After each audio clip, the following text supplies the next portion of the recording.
چې کله جی ولد دوالین امین پورې مونځ ویم کنه نو دا صورت به د څومره وړوکی ویم د دې مقدار څومره پکار دی د وړوکي نه وړوکي صورت مقدار څومره دی یعنی ولد دوالین امین زه ویم کنه قل الله احد الله الصمد لم یلد ولم یولد کنه نو آیا دا صورت څومره غټ پکار دی یا څومره وړوکی پکار دی وړوکی نه وړوکی څومره پکار دی یو دا او بل دا جی ځکه الله اکبر ویم کنه او په لولنی رکعت کې ما د قرآن اخیری سر وي او په دویم رکعت کې ما د قرآن منځنی وي یا د خانې سر مې ورلو وي یعنی مثال کې طور پر الله اکبر مې وي او په لولنی رکعت کې ما قل اعوذ برب الناس د قرآن اخیرنی صورت وي او په دویم رکعت کې مې بیا سو وي قل الله احد چونکې دا خو را دی خوا دی نو آیا دې سره مونځ کې څه اثر پرې باسي او که نه پرې باسي نو دا دوه شاټ اهم سوالات دي چې روزمره مونږ تاسو ته په دې کې دا خبرې راځي او ملګرو هم ډېر تپوسونه کړي د ټوله د مخکې جي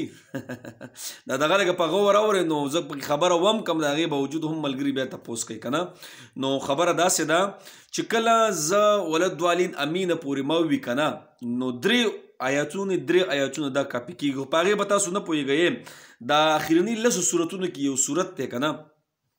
إنا أعطيناك الكوثر فصل لربك وانحر إن شانئك هو الأبتر بس چې دومره پورې تا تلاوت وکړو که نه دا دومره پورې تا تلاوت وکړو دا إنا أعطيناك الكوثر دا صورت نه دی بس دومره مقدار تا تلاوت وکړو د قرآن نه که نه ولد دوالین امین اخوا د بصیر صورت وي بس تا مونځ پوره شو ښه پوه شو خبره او که امام صاحب دی او که عام کس دی ښه خو چې کله زه ودرېږم نو دا إنا أعطيناك الكوثر نه دا ټول نه وړوکی صورت دی د دې عمره بس چې زه اوس مثال کې طور پر یو آیت غټ دی ما اوس یو غټ آیت شروع کو او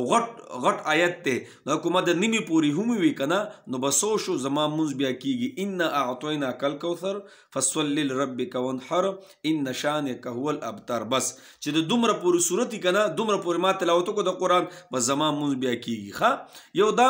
او دویم دا جي مولي صاحب چې زه الله اکبر ویم ولد والین امین ته مې ورسو او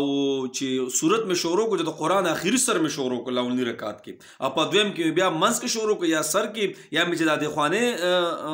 یو آیا صورت وي نو دې سره مونځ څه کېږي د دې سره جي مونځ مکروه کېږي ښه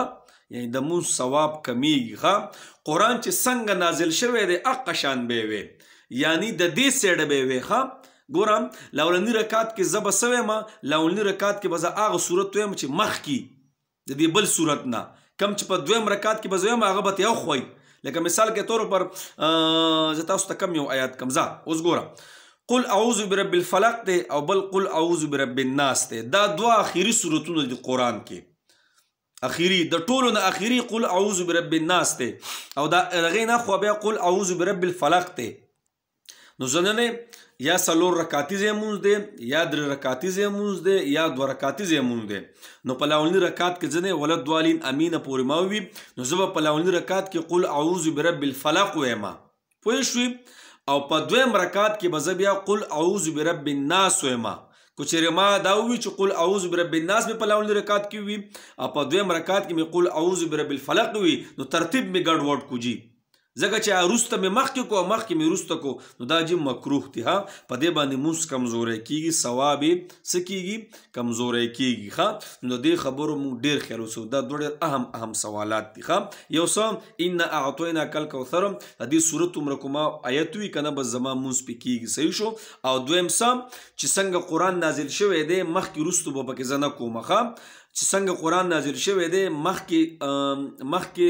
چې کوم رکعت دی پای کې به زه مخکې صورت ویم او چې کوم دویم رکعت دی پای کې به زه شاته چې کوم قرآن دی اخوا پسې زه هغه به زه بیا مخې ته راولم ښه که چېرې دا خوا دې خو وشو نو بیا څه دی بیا مونځ مکروه کېږي پوه شوې په خبره او که نه پوهېږئ یاره کمنټس کې ما ته وایه چې ستاسو رایه بالکل زه به ستاسو رایه منم زه به ستاسو په رایه باندې چلېږم چې تاسو وایه موږ ته دا مخکې کوي دا مخکې کوي نو بالکل جي ستاسو په رایه به ویډیوګانې سازي کې خیري ښه